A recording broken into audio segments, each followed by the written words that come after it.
Hello guys, and welcome back to the channel. Now guys, it looks as though even the northerners are getting a little bit ashamed of the Malam Buhari Rankadede nepotism approach to appointing people into his government. So guys, I bring you this.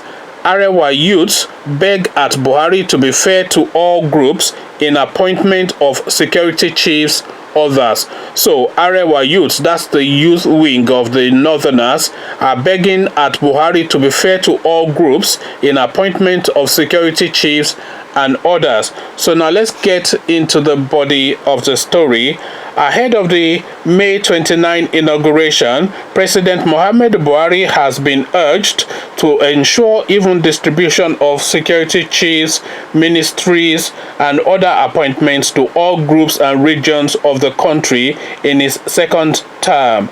The appeal was made by Arewa Youth Assembly (AYA), the legislative arm of Arewa Youth Forum, during the group's rally in Abuja on Thursday. Buhari has been accused of favoring people from his northern region and Islamic faith in his first-term appointments, especially in the appointments of security chiefs. But the Arewa youths appealed to Buhari not to give enemies of the country any opportunity to foment trouble by ensuring he appoints people who are competent and will also represent the various regions and groups in the country.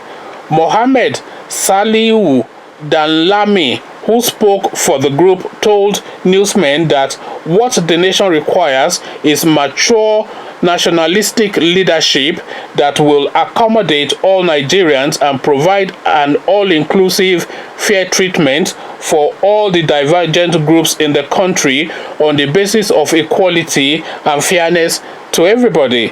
As we approach the evenings of this tenure and are set for the commencement of the second tenure, we cannot but lend our voice to the call on President Muhammadu Buhari to ensure that enemies of our collective forward voyage as a nation are not given any excuse to embark on their adversarial stock in trade. It is on this note that we herein use this medium to call on Mr. President to ensure the even distribution of appointments in the next government that will be formed post-May 29. Appointments in the security services, ministerial positions, headships of agency, and all such related appointments which require the intervention of the president.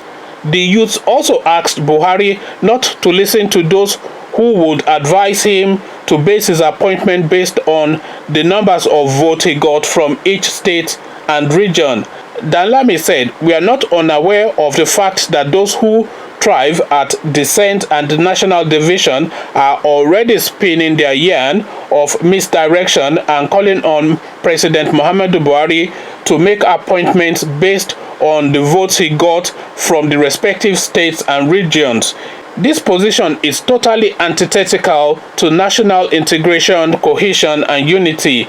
We, therefore, call on President Buhari to discountenance such negative calls that are not in the interest of the nation and ensure that these appointments are distributed equitably across the geographical zones on the basis of merit." So now this is what the youth wing of the Malamis are now having to say. Even they are now saying that, look, Mr. President, Mr. Abokiman, Mr. Rankadede, Mr. Daura, Mr. Fulani, look, I know you are Fulani and I know you think you are favoring your people and your religion, but what you are actually doing is you are sowing the seeds of divisions in this country that will prove impossible to reverse if it's left to carry on. You are appointing all of the key functionaries of the country from your region alone, as though it is only your region that has education and experience, and even though your region is not known for having education and experience, because the north, even it being having the largest land mass, even if it doesn't have the largest population, or they will tell you that they have the largest population, but that's in dispute, but they have the largest land mass, but or even with the size of the land mass, and even with the size of their perceived population, they are the least educated amongst the Nigerian people. So how can you then say that it is only from the least educated of the Nigerian people that you are going to make all of your appointments? The least educated, the least internationally experienced. How many times have you heard of a northern Nigerian name achieving anything outside of Nigeria? How many times have you heard of a northern Nigerian name doing something in medicine in the abroad, or in accounting in the abroad, or doing something of achievement? Where is the Wole Soyinka from the north? Where is the Chino Achebe from the north? Where is the Tai Shoraari from the north? You know, the only thing that they contribute is to go to the Nigerian state and help themselves to the coffers. They will go to Ahmadu Bello University, where they will hand you as a supposed and alleged degree. If your name is Mohammed, they will just give you a certificate that you have a degree now, and then you will go to the senior Malami to say, I've been to Ahmadu Bello and they've signed me what they signed you, and then he will slot you into something. They don't do anything outside of the country. They don't have exposure, they don't have experience, and their education is questionable, and yet you are saying they're the only ones you are going to appoint into key positions in the country. And then you wonder why the country is receding, because even the governor of the central bank has said that the country is receding, has receded, not even receding, has receded and continues to recede, you know. So if the governor of the central bank is saying that the country has receded, then who is better positioned? The person that is looking at the money coming in and the money coming out and saying that this place is in trouble. So, and who is running the place? You will put Malami in charge of something that he doesn't know, and he will sit down there and be collecting dollars, and everything falls apart. And this is what he did for 4 years. And these Arewa boys are now saying, look, Mr. President, all this Malami stuff, it doesn't really work anymore. You're a man of the past, so this is the brain of the future. We don't want you to do Malami, we want you to do Nigeria. So pick the best person, even if he's from Ugeli, go and take him from Ugeli and put him there. Let him be your chief of defense. Let him be the army chief. He doesn't have to be your man. He doesn't have to be, you don't have to speak Hausa to him. If you don't understand English very well, take an interpreter, and if the guy comes to speak to you, he will speak in English, and your guy will interpret it to you in the language that you understand. But really put the country first, because all this Malami stuff is led us to where we are now, and the country has completely broken down under the 4 years, during the 4 years that you've been there, and we have another 4 years of you. This is going to be a living hell. So now the Malami youth, the Rankadede youths, the ones that we have hope for, at least maybe they have the internet and they are getting to know and understand what is going on. They are hearing the conversations that some of us are having internationally, and they are saying the goings on, and then they are comparing it with what they are experiencing within their own space, and they are then looking at why the things that they are saying internationally is not repeating within their own space, even though all of the resources for it to repeat within their own space is there and plentiful. And then they are now querying that question, and then that question is then leading them to the fact that it's people of little or no competence that are being put in places